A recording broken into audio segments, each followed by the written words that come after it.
মধ্যপ্রাচ্যের আকাশে আবারও অস্থিরতার ছায়া ঘনীভূত হচ্ছে।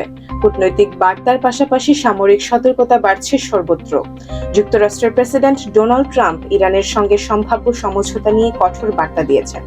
তিনি বলেন, সময় দ্রুত ফুরিয়ে আসছে, নির্ধারিত সময়ে চুক্তি না হলে কঠিন পরিণতি অপেক্ষা করছে। তাঁর ভাষায়, সময় মতো সমঝোতা না হলে পরিস্থিতি বিপর্যয়কর হয়ে উঠতে পারে। মার্কিন প্রশাসনের ভেতরে সামরিক বিকল্প নিয়েও আলোচনা চলছে। বিভিন্ন পর্যায়ে আকাশপথ ও স্থল অভিযানের প্রস্তুতি রাখা হয়েছে বলে জানা যাচ্ছে। অন্যদিকে ইরানের রাষ্ট্রীয় সংবাদ সংস্থা জানিয়েছে, সর্বশেষ প্রস্তাবে যুক্তরাষ্ট্রের পক্ষ থেকে কোনো বাস্তব ছাড় নেই। ফলে আলোচনা অগ্রগতিহীন অবস্থায় রয়েছে। ইরানের পক্ষ থেকে দাবি করা হচ্ছে, আলোচনার সমান সুযোগ না থাকলে সমাধান সম্ভব হচ্ছে না। তারা নিজেদের অবস্থানে অনড় রয়েছে এবং প্রতিরক্ষা প্রস্তুতি বাড়াচ্ছে। এদিকে সংযুক্ত আরব আমিরাতের আল ধাফরা অঞ্চলে মানববিহীন আকাশযান হামলায় বারাকাহ পারমাণবিক বিদ্যুৎ কেন্দ্রের জেনারেটরে আগুন ধরে যায়। তবে ক্ষয়ক্ষতির পূর্ণ তথ্য এখনো প্রকাশ করা হয়নি।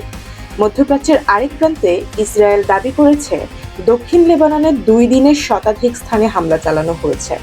যুদ্ধবিরতি বাড়ানোর আলোচনা চললেও পরিস্থিতি জটিল হয়ে উঠছে। এই হামলাগুলোকে কেন্দ্র করে সীমান্ত অঞ্চলে নতুন করে আতঙ্কের পরিবেশ তৈরি হয়েছে।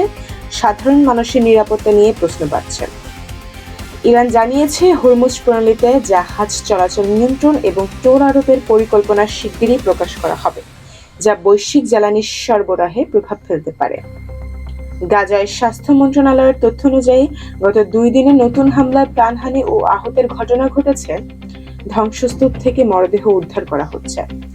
এমন পরিস্থিতিতে মধ্যপ্রাচ্যের আকাশে শান্তির আশা ক্ষীণ হয়ে উঠছে। আর বিশ্বজুড়ে নজর এখন পরবর্তী কূটনৈতিক সিদ্ধান্তের দিকে।